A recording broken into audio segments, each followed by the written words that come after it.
Your little brown girl with the green hair, or some of you may know me by Nazhi the baker. When I tell you today I made my first, yes, my first red velvet cake, and when I tell you the results came out fantastic, honey, yes, it did. And I was so pleased with the results. So if you would love to see how I make my red velvet cake, make sure you keep on watching. In a large bowl, we are going to add our milk, eggs, vanilla extract, vinegar, and oil. And today I'm going to use my handy dandy whisk. You can use your hand mixer or your stand mixer, but I just prefer to use the whisk because I know that some people don't have a hand mixer or a stand mixer, and it's much easier to use. So make sure that you whisk that up and combine it very well. And right now I'm just going to add my red food coloring, and I felt like that wasn't red enough for red velvet cake, so I just added a tad bit more of food gel.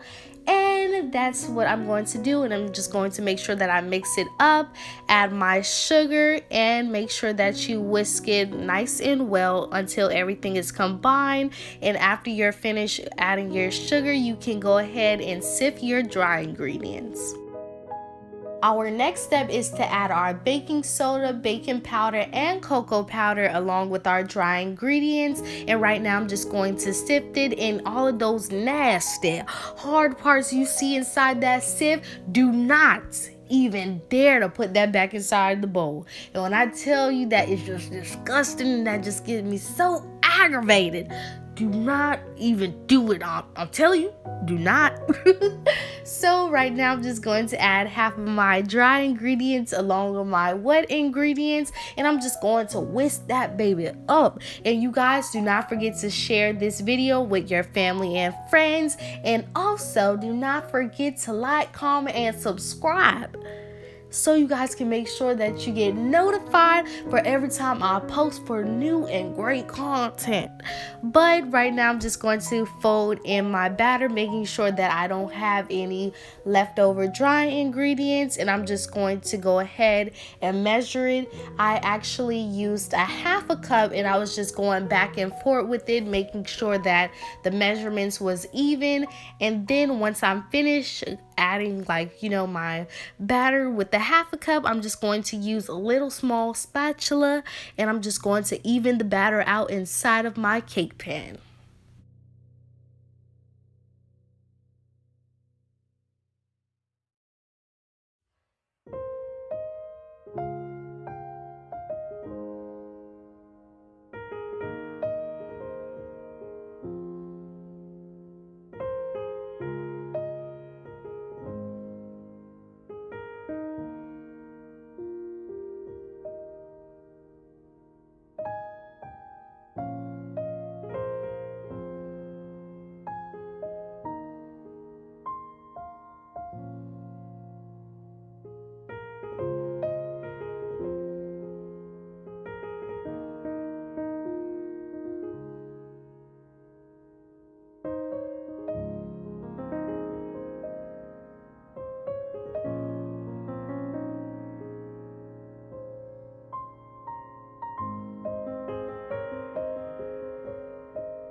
Right now I'm just going to finish measuring out the remainder of my batter and adding that to my cake pan.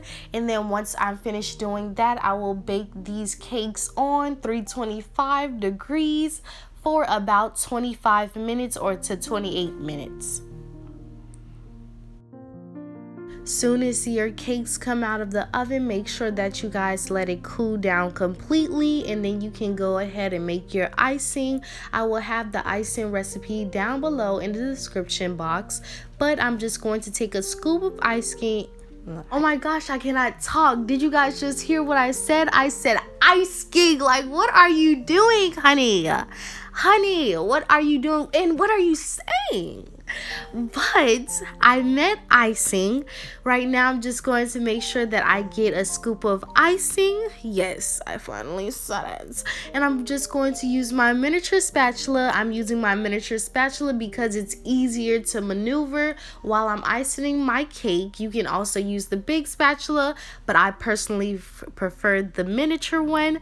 And it's okay that icing comes out on the edge of your cake, because what you're going to do after it does that, after you're finish stacking your cakes on top of each other, you're going to use that icing and basically icing your cake around the cake, and just use that. I keep using that icing and scraping it off on the bowl. Ooh, child, that was a handful. It felt like I couldn't breathe. But I'm just going to keep doing that for each layer. And you guys do not forget to share. Yes, I'm going to keep bothering you guys. Do not forget to share my video. Make sure you like, comment, and subscribe, and push that post notification bell so you guys can get notified for every time I post. Yes. But I'm just going to keep on icing my cakes, and once I'm finished doing that, I'll be right back. Yeah, get into it. Hey, icing that cake. Oh, icing that cake. Oh. Icing that cake. Oh, this is looking perfect. When I say it's a perfection, especially for my first time, I already knew that I was gonna do this good. Yes. And you guys can also chop up some nuts, like basically pecans and walnuts. It's your preference. Some people like it with pecans and walnuts, or without nuts, if you guys want to say, but I prefer nuts on top of mine, and my family also loves it too because it gives it a little crunch. So that's what I'm going to do once I'm finished icing my cake. And once you're finished icing your cake, sit it inside the fridge for about 15. You guys, my mic cut off on me. Like, how dare you do that? Like, why would you even do that to me? But I was saying, for 15 minutes, make sure that you let your cake sit inside the refrigerator so it can be able to set. And then if you're going to put nuts on top of it, then you can go ahead and put your nuts on top of it.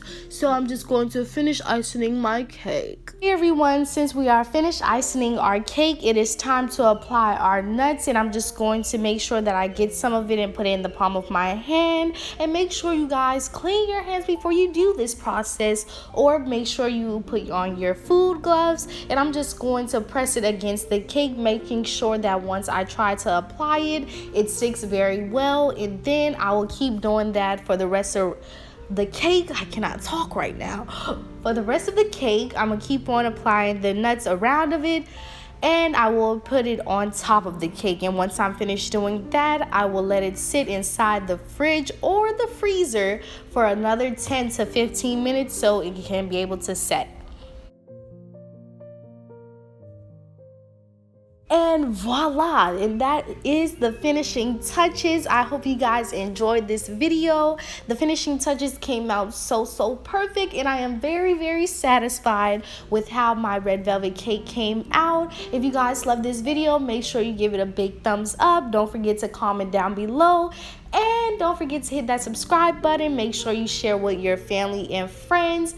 And last but not least, push that post notification bell so you guys can get notified for every time I bring out a new baking video. Bye, you guys. Mwah.